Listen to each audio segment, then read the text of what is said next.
快冲我爆我冲冲我冲快冲冲冲空扑就冲卡就巴卡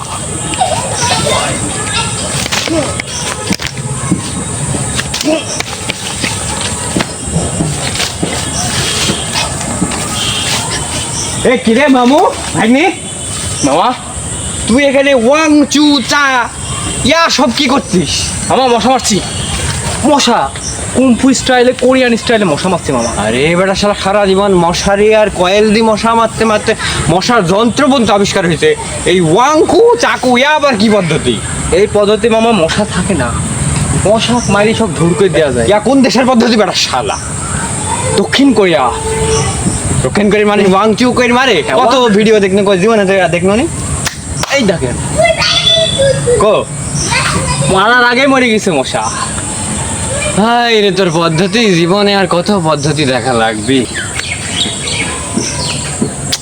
তুই যেভাবে এই কুম্ভু পাগলামি শুরু করেছিস তাতে তো লোক কয়েকদিন পর তো ঘোরতুক পাগল বলবি বেটা শালা। আর কোনো পদ্ধতি পাই না এই কুম্ফু ঘট বাদ দে সব। মামা আমি আর একটা পদ্ধতি পাইছি, সেটা হলো রাইতের জন্যে কুম্ফু কয়েল তৈরি করবো, কোম্পানি দিয়ে দেবো কুম্ফু কয়েলে।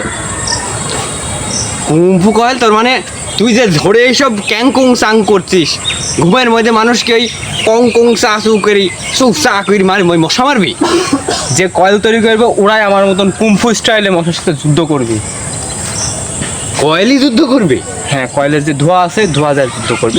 মানে কয়েল এরম কি ওই আঁকা বাঁকা হয়ে চ্যাং চু এরম কি মারবি? হ্যাঁ আরে বড়া শালা, ইয়া আবার কি ব্যবসা?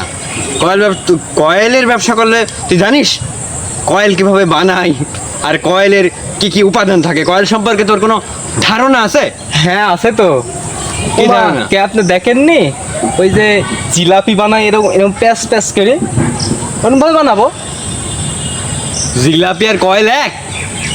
আরে মামা একই তো, ওও তো গোল এও গোল, একই তো প্যাস। তা কি বলছেন? জিলাপির উপাদান হচ্ছে চিনি মিষ্টি আটা, তুই কি ওই দিয়ে কয়েল বানাবো নাকি? আরে একটু দিনও 2 নম্বরই করলো, সমস্যা কি? 2 নাম্বারই? পিঠের চামড়া থাকবি না, জনগণের সাথে 2 নাম্বারই বাদ দি, সঠিক লাইনে আসো। হ্যাঁ, এইসব ভুং ভাং পাগলামি বাদ দি, ভালো কাজকর্ম করো। হ্যাঁ, বাপের একটু ব্যবসা বাণিজ্যে হাইল ধরো, অথবা একটা চাকরি বাকরি করো। ভণ্ডামি বাদ দাও, চলো। এই মামা কুম্ফু স্টাইলে একটা যদি কোম্পানি না করতে পারি তাহলে হইলো? ওই বেটা শালা কুম্ফু। এই বেটা শালার মনে হয় মাথাটা পুরাই গেছে। এত বাদ দি জীবন পৃথিবীতে এত কিছু থাকলো, এত বাদ দি এই কুম্ফু কয়েল? বেটা শালা খালি পাগল সব।